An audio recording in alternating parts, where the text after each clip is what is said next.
इससे पहले तक हम डिस्कस कर चुके हैं सेक्शन 6 ऑफ हिंदू सक्सेशन को सब सेक्शन 3 तक। अब सेक्शन 6 का सब सेक्शन 4 डिस्कस करने से पहले हमें पता होना चाहिए कि पायस ऑब्लिगेशन एक सन की अपने फादर के डेट के लिए होती क्या है। देखिए, हिंदू लॉ में 2005 के अमेंडमेंट से पहले क्या था कि अगर फादर ने कोई डेट लिया है और ये फादर अब उस डेट को पे नहीं कर पा रहे हैं, तो जो भी इनके सन, ग्रैंडसन या ग्रेट ग्रैंडसन होंगे, इनकी पायस ऑब्लिगेशन है कि ये अपने उस फादर के डेट को पे करें। पर ये जो डेट इनके फादर ने लिया था, ये कोई इमोरल या फिर इलीगल पर्पस के लिए नहीं होना चाहिए। और इस इलीगल और इमोरल पर्पस के लिए लिए गए डेट को हम बोलते हैं अव्यवहारिक डेट हिंदू लॉ में। तो ये कहते हैं कि अगर फादर ने कोई अव्यवहारिक डेट लिया है तो उसके लिए ये सन, ग्रैंडसन और ग्रेट ग्रैंडसन की कोई ऑब्लिगेशन नहीं है पे करने की। पर अगर फादर ने कोई पर्सनल बेनिफिट या फिर फैमिली के बेनिफिट के लिए कोई डेट लिया है तो उस केस में सन, ग्रैंडसन और ग्रेट ग्रैंडसन की पायस ऑब्लिगेशन है कि वो अपने फादर के डेट को पे करें अगर फादर अपने डेट को पे नहीं कर पाते हैं। उसके साथ ही जो लायबिलिटी है ये कब अराइज होगी, तो फादर के डेट को पे करने की लायबिलिटी अराइज होगी जब फादर खुद से अपनी लायबिलिटी को पे नहीं कर पा रहे हैं। जरूरी नहीं है कि इस केस में फादर की डेथ हो तभी ये लोग लायबल होंगे, ऐसा नहीं है। अगर फादर अपने डेट को पे नहीं कर पा रहे हैं, इनकेपेबल हो गए हैं डेट को पे करने के लिए, या फिर उनके पास सफिशिएंट मींस नहीं है अपने डेट को पे करने के लिए, तो इस केस में सन, ग्रैंडसन और ग्रेट ग्रैंडसन की ये ऑब्लिगेशन है कि वो अपने फादर के डेट को पे करें। उसके साथ ही अब आ जाते हैं हिंदू लॉ पे। हिंदू लॉ में स्मृतिज में, स्मृति क्या है, सोर्स है हिंदू लॉ का। स्मृतिज के अकॉर्डिंग डेट को पे ना करना एक सिन है, एक पाप है और इसके कॉन्सिक्वेंसेस डेटर को भुगतने पड़ते हैं उसकी डेथ के बाद।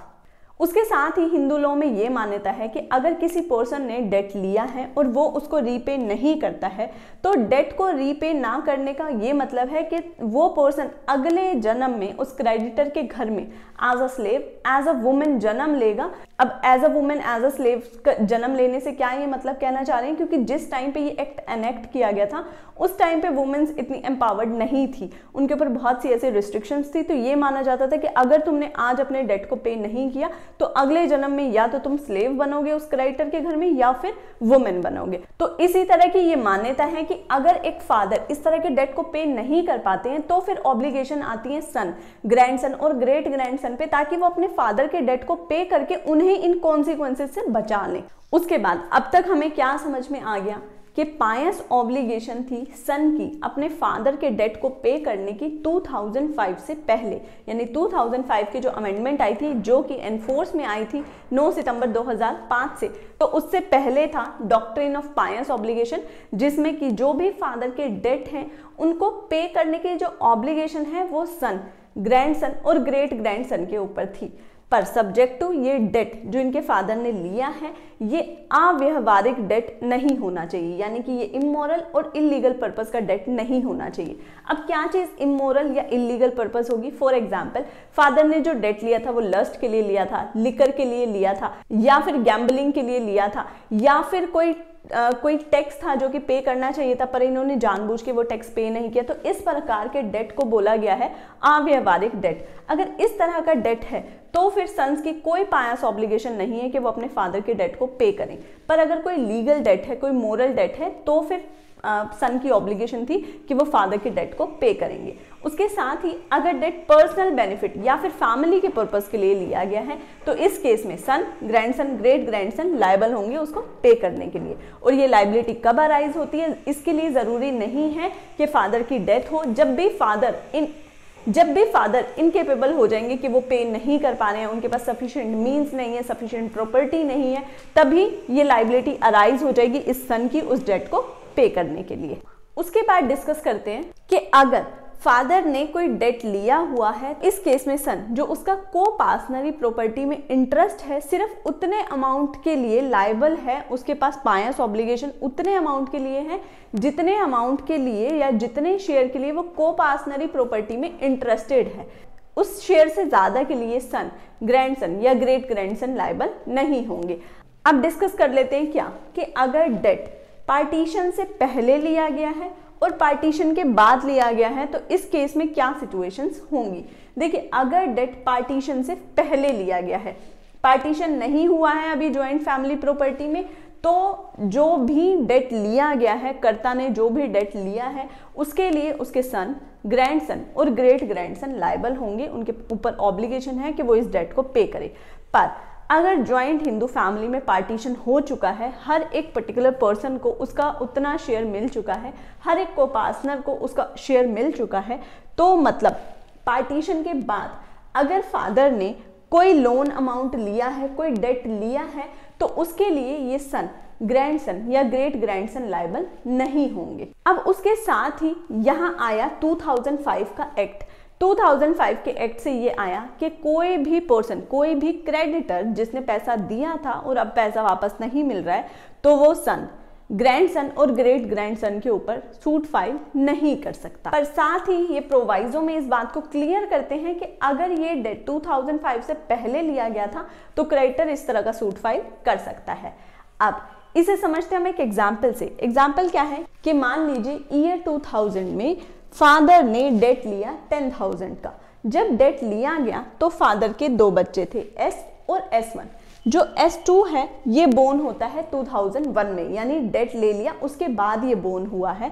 तो इस केस में अगर ये फादर इस डेट को पे नहीं करते हैं तो क्रेडिटर जो सूट फाइल करेगा कि पायस ऑब्लिगेशन है इनके बेटों की कि वो इस डेट को पे करें, तो ये सूट जो फाइल करेगा क्रेडिटर वो S और S1 के अगेंस्ट तो कर सकता है, पर S2 के अगेंस्ट नहीं कर सकता, क्योंकि S2 उस टाइम एग्जिस्टेंस में ही नहीं था जब ये डेट लिया गया था। अब डिस्कस करते हैं 2005 के बाद जो सेक्शन 6 सब्स्टिट्यूट किया गया उसके क्लोज 4 को, उसके सबसेक्शन 4 को। यहाँ ये सबसेक्शन 4 में कहते हैं कि 2005 के एक्ट के कमेंसमेंट के बाद कोई भी कोर्ट इस तरह का सूट नहीं लेगी जिसमें कि सन, ग्रैंडसन या ग्रेट ग्रैंडसन के ऊपर सूट फाइल करके डेट को रिकवर किया जा सके उनके फादर, ग्रैंडफादर या ग्रेट ग्रैंडफादर का on the ground of pious obligation.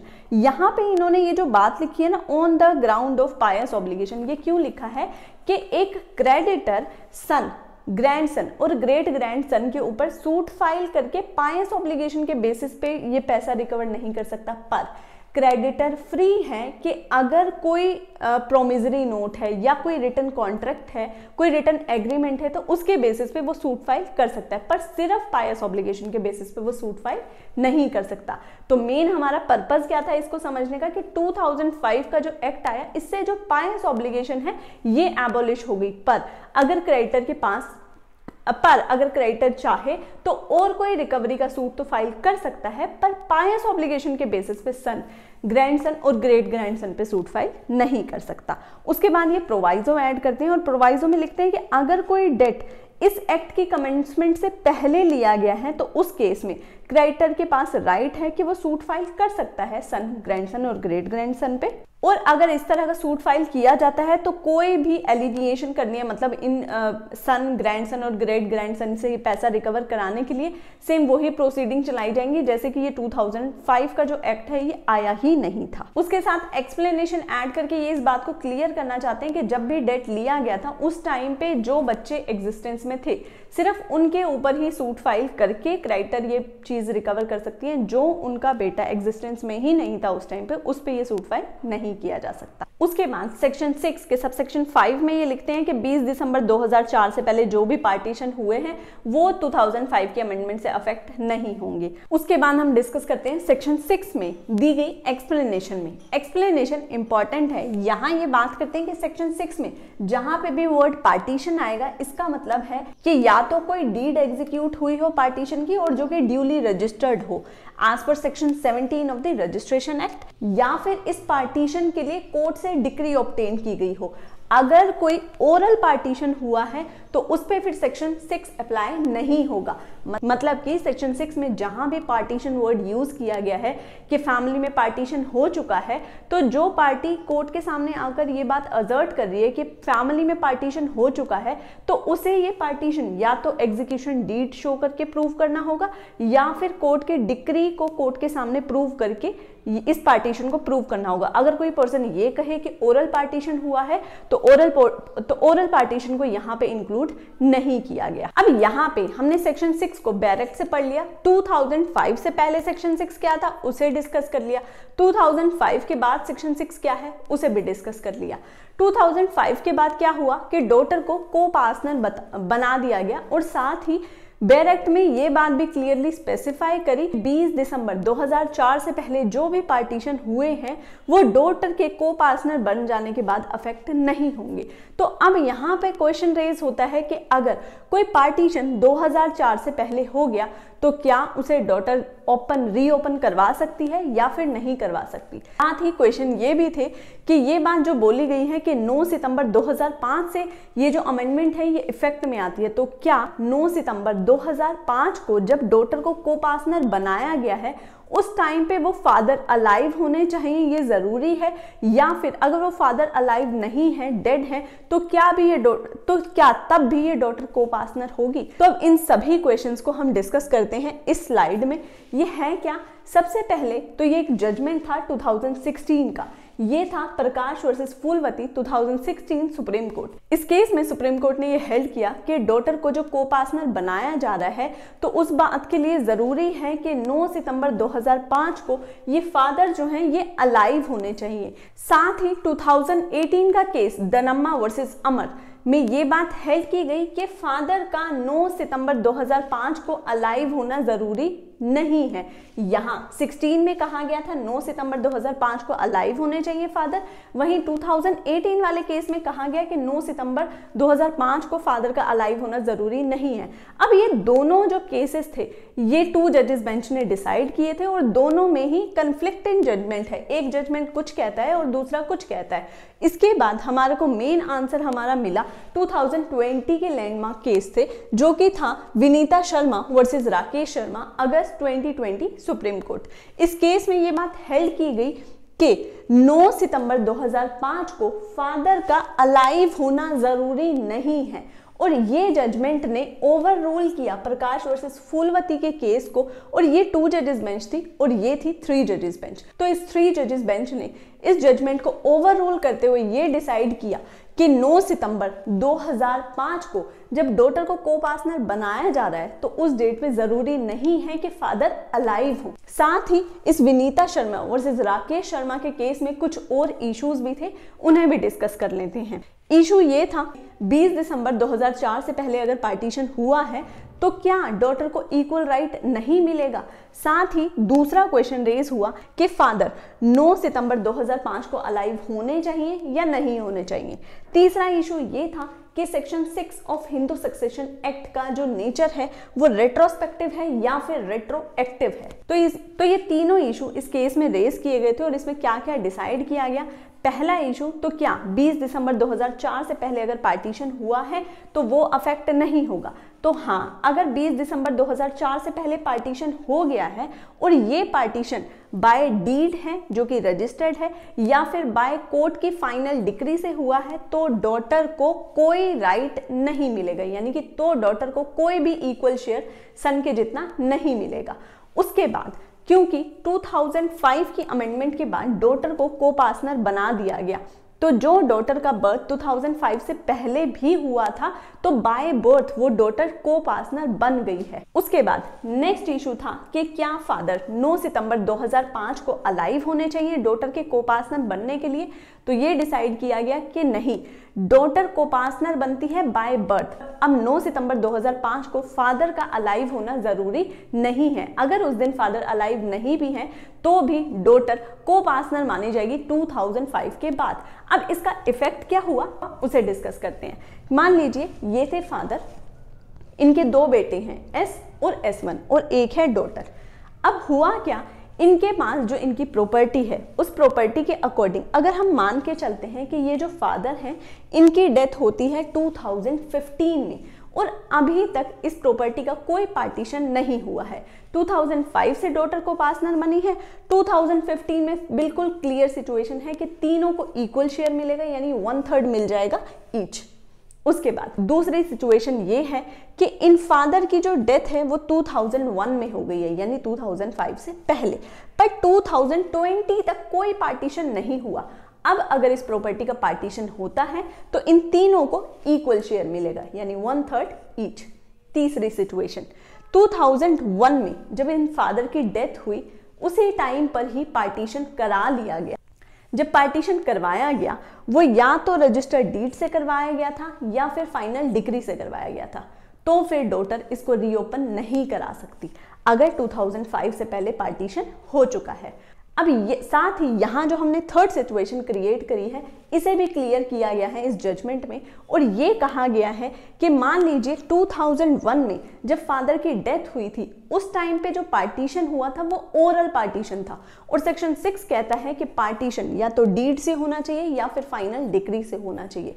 अब अगर ये पार्टीशन ओरल था और ये दोनों बेटे कह रहे हैं S और S1 कि हमारा ओरल पार्टीशन 2001 में हो चुका था, और अब ये डॉटर 2020 में कहती है कि नहीं, कोई पार्टीशन नहीं हुआ था और मेरा भी इस प्रॉपर्टी में राइट है, मेरा भी इस प्रॉपर्टी में शेयर है। तो अब क्योंकि सेक्शन 6 के अकॉर्डिंग ये जो पार्टीशन है ये रिटर्न होना चाहिए, और ये ब्रदर्स जो हैं ये क्लेम कर रहे हैं कि हमारा पार्टीशन हुआ था पर वो ओरल पार्टीशन था, और अगर ये ओरल पार्टीशन को प्रूव कर देते हैं तो इन्हें अपने इस ओरल पार्टीशन के सपोर्ट में एक कंटेम्पोरेनियस पब्लिक डॉक्यूमेंट लगाना होगा कि वो उस ओरल पार्टीशन के बाद हमारा जो नाम है, जो कि पब्लिक डॉक्यूमेंट है, जहां पे फादर का नाम था उस प्रॉपर्टी की जगह, वहां पे अब हमारा नाम आ रहा है।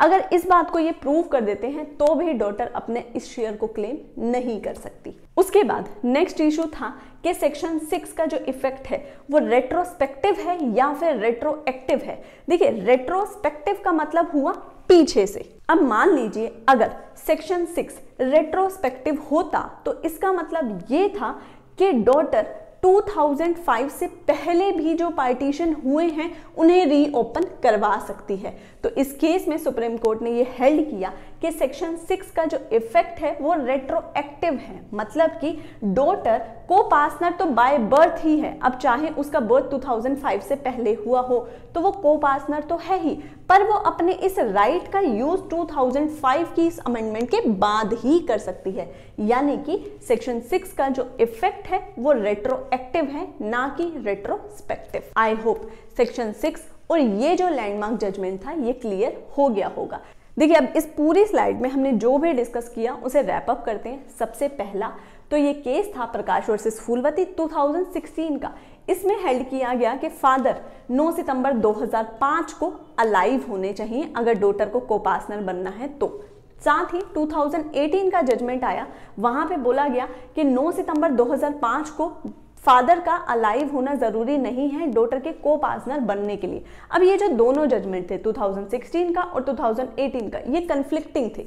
ये कुछ कह रहा था और ये कुछ कह रहा था, और ये दोनों 2 जजेस बेंच थे। तो अब आई 3 जजेस बेंच 2020 में।